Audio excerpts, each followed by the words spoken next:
Europe में तो कानून है कि 40 साल की उम्र में एक टेस्ट, मोनोग्राम्स को कहते हैं, वो हर लड़की का, हर औरत का, हर महिला का 35 साल की उम्र में, जब वो 35वें में कदम डालती है तो उसका ये स्क्रीनिंग जरूरी है, लाजमी है। अस्पताल चिट्ठी भेजता है कि आप आके टेस्ट करवा लीजिए। लेकिन हमारे यहाँ तो हर 15 दिन में एक बार आप हाथ लगाकर दोनों ब्रेस्ट पे, दोनों स्तन पर, हर तरफ हाथ लगाकर थोड़ा दबाकर देख ले, कहीं किसी तरह की कोई गिल्टी तो नहीं लग रही है। अगर गिल्टी नहीं लग रही है तो आप बहुत कुछ सेफ हैं स्तन कैंसर से। लेकिन अगर आपको जरा से भी गिल्टी लग रही है तो उस पिछले कई हफ्तों में सबसे ज़्यादा जो सवाल पूछा गया है वो पूछा गया है कैंसर के बारे में, ख़ास तौर पर स्तन कैंसर, छाती के कैंसर की बात मैं कर रहा हूँ। क्योंकि छाती का कैंसर जो है वो भारत में महिलाओं में होने वाली कैंसर की मौतों में नंबर 1 पर है। अभी भी अपने यहाँ पर गलतफहमी है कि छाती का कैंसर जो है वो विदेशी औरतों में ज़्यादा कॉमन है, या वो औरतें, भारतीय औरतें जिनकी शादी लेट हो रही हो, या वो औरतें जो अमीर घराने की हों, उनमें छाती का कैंसर होता है। लेकिन अगर आप लोग अस्पताल जाएंगे, ख़ास तौर पर सरकारी अस्पताल जाएंगे, तो आप देखेंगे कि इन महिलाओं में नहीं, सभी महिलाओं में कैंसर होता है। और स्तन कैंसर ये इतना कॉमन है कि हर 10वीं महिला, भारत में हर 10वीं महिला में स्तन कैंसर की गुंजाइश होती है। तो इसलिए कोशिश यहाँ पर हम लोग ये कर रहे हैं कि कोई भी टेक्निकल बात नहीं करेंगे, ऐसी बात करेंगे जो आपको सबको बिल्कुल समझ में आ जाए, खास तौर पे औरतों को और पुरुषों को भी। अगले भाग में बात करेंगे पुरुषों को किस चीज़ का कैंसर सबसे ज़्यादा होता है, लेकिन आज पहले महिलाओं की बात कर लेते हैं। Ladies first. स्तन कैंसर, पुरुषों में सबसे ज़्यादा कैंसर होता है, लंग, फेफड़े का कैंसर होता है, और सिगरेट उस कैंसर को बढ़ावा देती है। सिगरेट कैंसर को बनाती नहीं है, बढ़ावा देती है, लेकिन वो अगले भाग में आएंगे। आज रहते हैं केवल स्तन कैंसर के ऊपर। देखिए, प्रकृति ने, ईश्वर ने हर लड़की को, बच्चे को दूध पिलाने के लिए छातियाँ, स्तन दिए हुए हैं, और वो छातियाँ एक ग्लैंड, दूध बनाने वाली एक कोशिका, एक ग्लैंड से भरी हुई होती है। और जब उन कोशिकाओं में रसौली पड़ जाए या कोई गिल्टी ऐसी चीज़ नज़र आने लगे, वहाँ से कैंसर की शुरुआत होती है।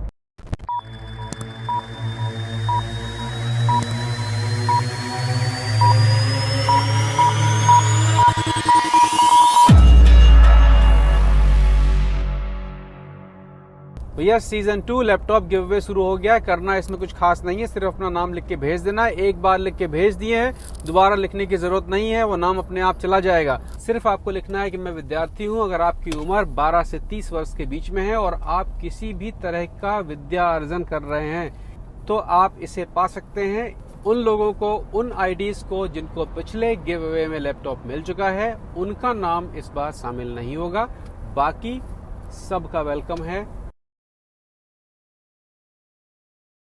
से कैंसर की शुरुआत होती है, और जब तक वो गिल्टी छाती में होती है उसको कोई दर्द नहीं होता है। और जब दर्द नहीं होता है तो कोई डॉक्टर के पास जाता भी नहीं है, या शर्म के मारे कोई बताता भी नहीं है कि भाई मेरी छाती में कोई गिल्टी है, और उसको बढ़ने का पूरा मौका मिल जाता है। और जब ये चीज बढ़ जाती है तब वो गिल्टी, तब वो रसौली छाती से निकलकर और भी कई जगहों पर पहुंचने लगती है। फिर वो गिल्टियां साइड में पहुंच जाती हैं, या वो आपके जिगर में, आपके आमाशय में, या आपकी हड्डियों में पहुंच सकती हैं। अगर हड्डियों में पहुंच गई तो हड्डियां आपकी भुरभुरी हो जाएंगी, पेट में पहुंच गई पेट में दर्द होगा।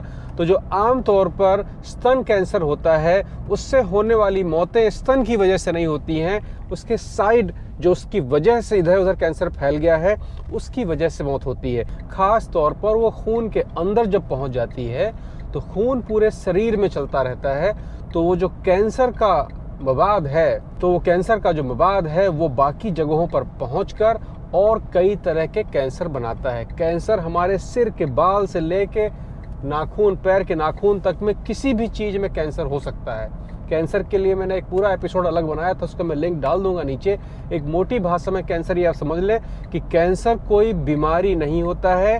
कैंसर जो हमारे शरीर की कोशिकाएं, हमारे शरीर की इकाई, हमारे शरीर का सबसे छोटा जीव जिससे हम लोग बने हैं, जिससे हम लोग चल रहे हैं, जब उनका बनना आउट ऑफ कंट्रोल हो जाता है। भाई जब कोई नाक बन रही है तो शरीर को पता है कि इस जगह पर जाकर नाक रुक जाएगी तभी ये गोलाई आएगी, लेकिन अगर वो रोकने की क्षमता शरीर की खत्म हो जाती है या किसी वजह से वो रोकना बंद कर देता है तो उस कोशिका का बढ़ना आउट ऑफ कंट्रोल हो जाता है।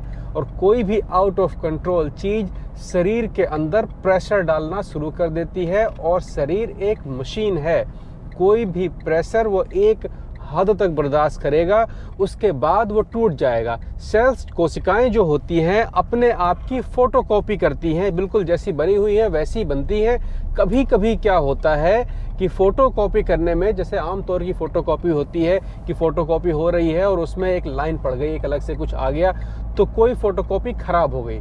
अब उस खराब फोटोकॉपी को जो हमारा सिस्टम है कभी कभी नहीं पहचान पाता है, तो वो अब खराब फोटोकॉपी भी फोटोकॉपी होना शुरू हो रही है, लेकिन उस पर रोक लगाने वाली अब कोई चीज़ नहीं रह गई है। इसकी वजह से वो अनलिमिटेड तरीके से बढ़ता बढ़ता बढ़ता बढ़ता कहीं यहाँ पहुँच गया, फेफड़े में पहुँच गया तो सांस लेने की सारी चीज़ें ख़त्म हो गई, या खून में पहुँच गया, खून के रास्ते फिर दिमाग में पहुँच गया। तो इस तरह से कई रास्ते से पहुँचकर इन द एंड अगर उसके ऊपर आप कंट्रोल नहीं पाएंगे तो वो आपको ख़त्म कर देगा। कैंसर के, जैसे कि मैंने पिछले भाग में बताया था, मुख्य 4 चरण होते हैं। पहले चरण का मतलब ये है कि अगर आपने कैंसर पहले चरण में पहचान लिया या दूसरे चरण तक आते आते आप डॉक्टर तक पहुंच गए, तो आपके बचने की संभावना जो है वो 80% से ज़्यादा है। लगभग आप बच जाएंगे, क्योंकि वो ख़राब फोटोकॉपी जहां पर चल रही है वो डॉक्टर आपका वहीं उसी जगह पर रोक लेगा। लेकिन अगर आपका कैंसर तीसरे या चौथे चरण पर पहुंच गया है, तो मैं ये नहीं कह रहा हूं कि आपका मरीज मर जाएगा, लेकिन मैं ये जरूर कह रहा हूं कि फिर उसका ठीक होना लगभग नामुमकिन होता है, वो दूर तक खींचा जा सकता है।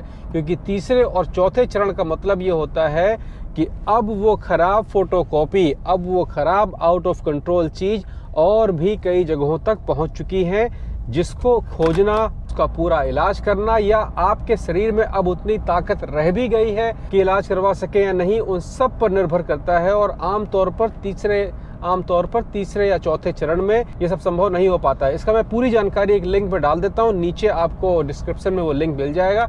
आज अभी हम लोग रहते हैं छाती के कैंसर के ऊपर। तो स्तन कैंसर की बात यहाँ पर इसलिए हो रही है कि स्तन कैंसर औरतों में होने वाले कैंसर में सबसे ज्यादा, जो सबसे आसानी से पहचाना जा सकता है। अब जैसे गर्भाशय का कैंसर है, उसको पहचानना उतना आसान नहीं है, लेकिन स्तन कैंसर को पहचानना बहुत आसान है। एक मोटी भाषा में अगर आपको कैंसर पहचानना है तो सबसे आसान पहचानना ये होता है कि आपके शरीर का कोई भी अंग जो अब पुरानी तरीके का नहीं दिख रहा है, इसका मतलब कि आप धीरे धीरे कैंसर की तरफ जा रहे हैं। आपके शरीर का कोई भी छेद, नाक, मुंह, कान और नीचे के जो छेद हैं, उनसे अगर खून आना शुरू हो रहा है तो ये कैंसर की एक बड़ी निशानी होता है। इसी तरीके से स्तन कैंसर में भी, अब ये बहुत ध्यान से सुनिएगा, महिलाएं ध्यान से सुन लें, पुरुष ध्यान से सुन लें, सब लोग ध्यान से सुने कि स्तन कैंसर में जो सबसे विजुअल चीज होती है, सबसे आसानी से पहचानने वाली चीज होती है कि अगर आपका स्तन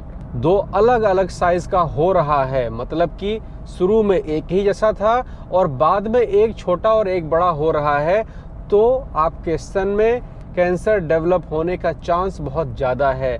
आपके स्तन से बेवजह कोई पदार्थ लीक कर रहा है, पानी के तौर पर, या कोई सफ़ेद रंग का या कोई मवाद जैसा आइटम निपल से लीक कर रहा है, तो ये एक कैंसर की गुंजाइश हो सकती है। हाँ, अगर आप माँ हैं, बच्चे को दूध पिलाती हैं, तो वो तो उसी के लिए बना ही है, फिर वो कैंसर नहीं है, फिर वो आपका सही काम कर रहा है।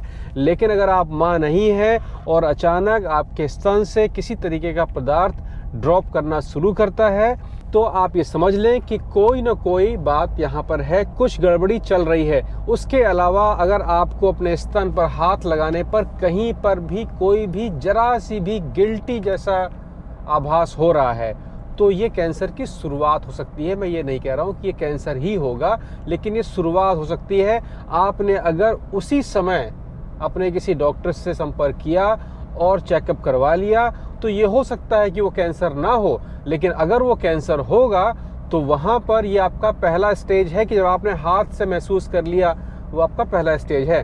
तो वहाँ पर अगर आप डॉक्टर के पास पहुँच गए और वो कैंसर जैसा कोई चीज़ था, तो आपके सही होने की गुंजाइश 80% से ज़्यादा है, आप बिल्कुल ठीक हो जाएंगे वहाँ पर।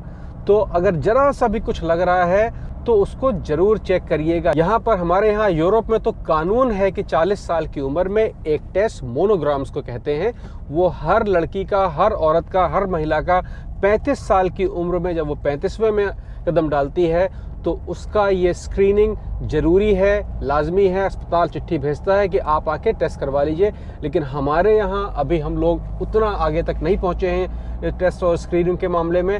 हो सके तो अगर आपकी उम्र 35-35 के आसपास में है तो ये स्क्रीनिंग जरूर करवा लें, क्योंकि लगभग हर 100 में 10वीं महिला में या तो गर्भाशय का या फिर स्तन के कैंसर की संभावना होती है। कैंसर छोटा या बड़ा दोनों भी हो सकता है। ये भी हो सकता है कि आपको छोटा मोटा कैंसर है जिसकी वजह से आपकी जान तो नहीं जा रही है, लेकिन उसकी वजह से आपको और तमाम तकलीफें हो रही हैं। खास तौर पे कमर में दर्द। 50 के बाद जो कमर में दर्द होता है वो एक तरीके की कैंसर के साइड इफेक्ट का दर्द होता है, जिसमें वो कैंसर बहुत हल्के मामले में है। मतलब कि वो जो फोटोकॉपी वाली सेल थी वो है तो, लेकिन वो इतनी ज़्यादा नहीं है कि उसने आपको बर्बाद करना शुरू कर दिया है। लेकिन चूंकि वो है इसलिए वो आपके शरीर में एक्स्ट्रा फादिल दबाव डाल रहा है, तो कमर दर्द जो होता है वो एक लाजमी रहना शुरू हो जाता है और इम्यून सिस्टम की वजह से वो कमर दर्द ठीक होता रहता है और रोज़ होता रहता है। तो 50 के बाद में अगर आपको रेगुलर कमर दर्द हो रहा है तो ये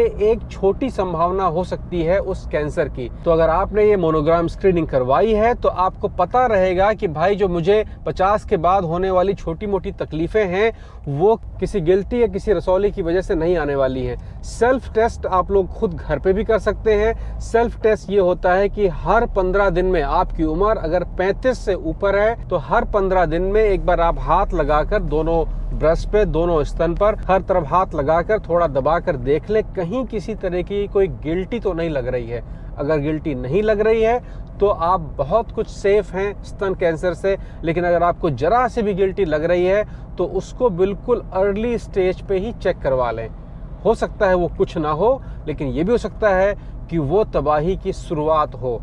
तो जब शुरुआत में पकड़ लेंगे तो उससे निपटना आसान होगा। तो ये एक छोटा सा टिप था स्तन कैंसर के लिए। अगले एपिसोड में पुरुषों पे आएंगे, जो पुरुषों में खास कैंसर होता है, फेफड़ों का कैंसर और आमाशय का कैंसर। ये सबसे ज़्यादा पुरुषों में होता है।